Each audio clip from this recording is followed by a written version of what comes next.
All right, let's talk about the stomach. You know, for a radiologist, this can be a real diagnostic battleground. I mean, it's a place where what looks like a simple ulcer can turn out to be a wolf in sheep's clothing, and tumors can seriously play tricks on your eyes. So what we're going to do today is arm ourselves with a super high-yield field guide to the stomach's most important pathologies. Okay, let's jump right in. Here's the game plan for today. First, we're tackling the big ulcer dilemma. Is it benign or malignant? Then we'll get into a showdown between the two major tumors you'll see. After that, we've got the great impersonators, things like lymphoma and Mets. And of course, we'll hit the zebra files for those rare but super testable cases.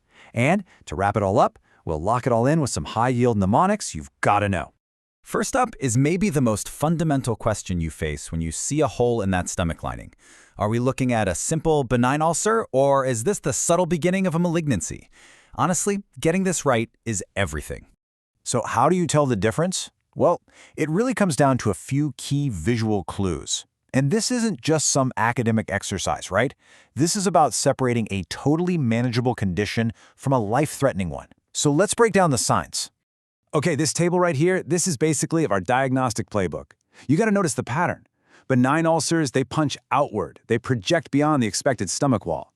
They're usually deeper than they are wide, and they have these really clean, smooth edges. You can even see the mucosal folds radiating right into the ulcer crater. Now, malignant ulcers are the complete opposite. They're these insidious masses that grow inward, staying within the lumen. They're shallow, they're wide, they have irregular, lumpy edges, and the folds around them often just stop short.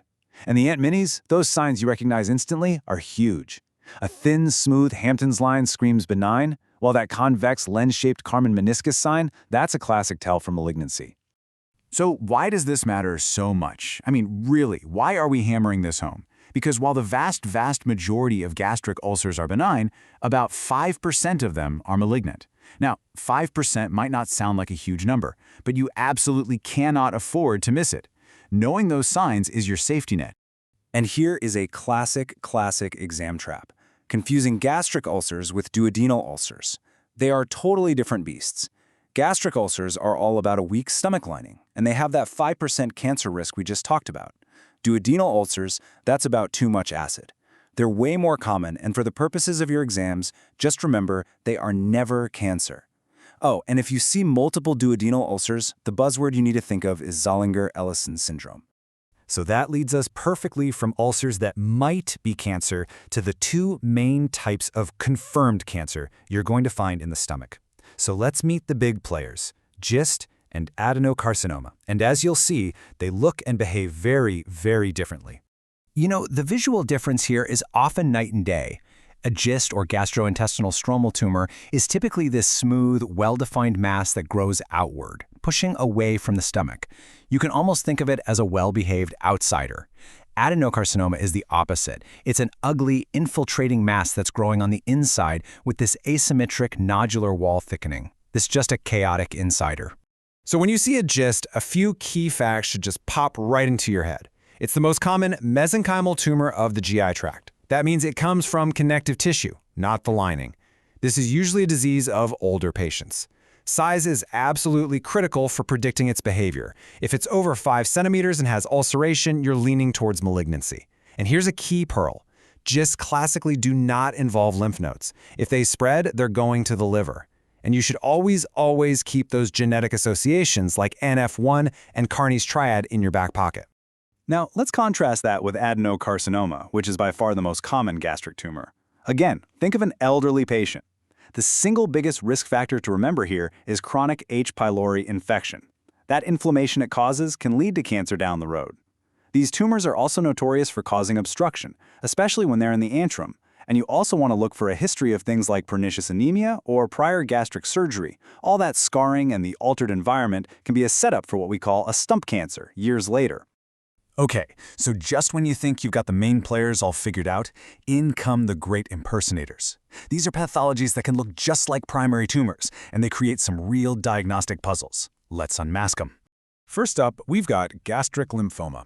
The number one fact you need to know is that the stomach is the most common place for non-Hodgkin lymphoma to show up outside of the lymph nodes. It's a true chameleon. It can have so many different looks, but the classic description that everyone remembers is that it crosses the pylorus, meaning it moves from the stomach into the duodenum, something adenocarcinoma is much less likely to do.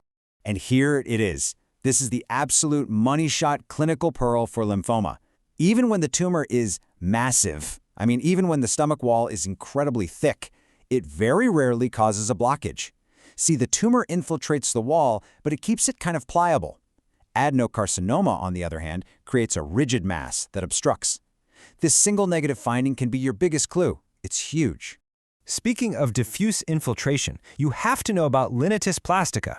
Now, this isn't a specific diagnosis. It's more of a description of an appearance. The stomach becomes rigid, thick-walled, and shrunken, just like an old leather bottle. This can definitely be caused by lymphoma, but it's also a classic look for metastases, especially from breast or lung cancer. All right, it's time to open up the zebra files. You know what these are. The rare but classic conditions that love to show up on exams precisely because they have such unique and memorable features. Let's run through these real quick. First, Menetrier's disease. What you're looking for are massively thickened folds, but only in the fundus. The antrum is classically spared. Next up, the ram's horn deformity. This tapered, narrowed antrum can be caused by scarring from old ulcers, but also by things like Crohn's or even cancer. Then you have gastric volvulus, where the stomach literally twists on itself. The more common organoaxial type usually happens in older women, while the more dangerous mesenteroaxial type is seen in kids. And finally, a gastric diverticulum. Just always remember this one as a classic mimic of a left adrenal mass. Woo! We have covered a lot of ground. So now it's time to lock in all this knowledge with a few high-yield mnemonics and eponyms that you absolutely positively must know. Okay, let's start with a syndrome that's associated with GISTs. The classic mnemonic to remember the components of Carney's triad is Carney's eat garbage. So let's break that down. The C is for a pulmonary chondroma, the E is for an extra-adrenal pheochromocytoma, and the G, of course, is for a gastric GIST. It's a rare syndrome for sure, but it is a test writer's absolute favorite. Here's an eponym you just can't forget. When you see bilateral, solid ovarian masses, don't just automatically assume it's primary ovarian cancer. It could be a Krukenberg tumor, a metastasis to the ovaries, classically from a signet ring cell adenocarcinoma of the stomach. So a finding in the pelvis means you absolutely must look north to the stomach. And here's another one. The Virchow node, a swollen left supraclavicular lymph node. So why does it matter? Well, because GI cancers drain up the thoracic duct, which terminates right there. This single physical finding can be the very first clue to a hidden gastric adenocarcinoma that has already metastasized. It's such a powerful link between what we see on a scan and what can be found on a physical exam. And finally, let's talk about gastric varices. When you see these dilated veins in the stomach, the problem is often not even in the stomach itself. The number one cause is a splenic vein thrombus, a clot in the vein that drains the spleen. And what causes that? Well, often it's pancreatitis or pancreatic cancer right next door. The stomach is just the downstream victim. So let's end with this thought. We've seen pathologies like lymphoma that can look like almost anything. So in those cases, the most powerful diagnostic clue isn't what it looks like, but what it doesn't do. Remember how we said lymphoma rarely causes an obstruction? That negative finding is sometimes more valuable than all the positive findings combined. It's a really crucial way of thinking.